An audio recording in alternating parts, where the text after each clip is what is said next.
Good evening, friends. Tonight we've just finished worshiping as God's people at Christ Reformed Church in Alexandria. My name is Pastor Angelo Valley, and I want to give just a little bit of info on our Heidelberg Catechism and what we're calling our 5 minutes in the Catechism.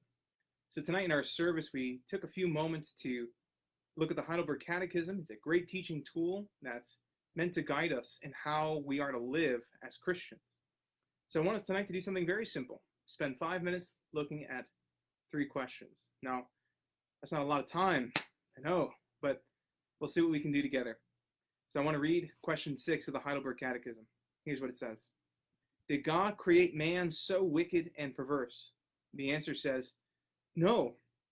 God created man good and in his own image, that is, in true righteousness and holiness, so that he might truly know God, his creator, love him with all his heart, and live with him in eternal happiness for his praise. What does this teach us? Well, the first thing we have to recognize is that we were created good. That God did not look at us and say, oh, plan B. It was anything like that. But that God created man, and he looked over the creation, and specifically at man, he said, this is very good. God created us. And what was it that he created us for? He created us so that we might know God as our creator. And that knowledge concept is very important. It's not just encyclopedic information, but a relational love, a personal love, a vital love and knowledge. But he also says he created us to know him, to love him with all of his heart, but also to live with God in eternal happiness. Is that your world tonight? Are you living in perfect happiness with God?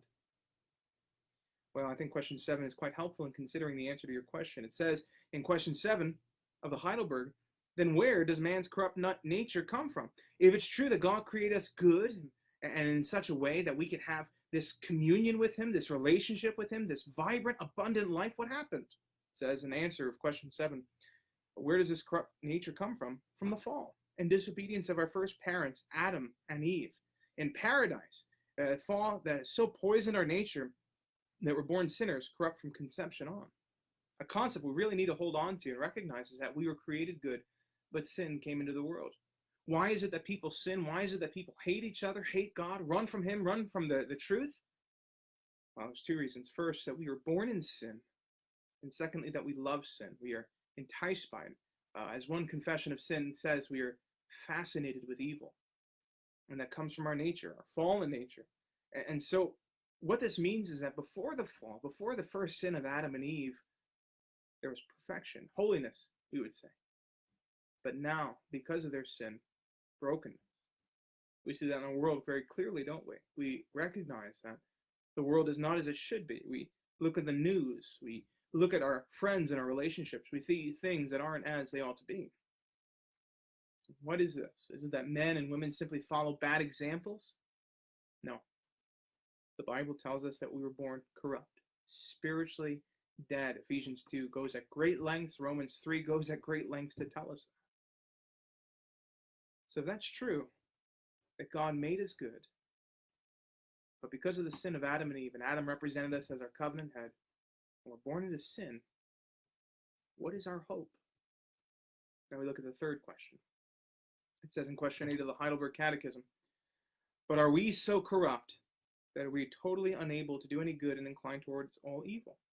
It says yes. Yes. Yes, there's no hope for us. No, that's not what it means. It means yes, that we're born sinful. Yes, we're corrupt. Yes, who we are is inherently a sinner.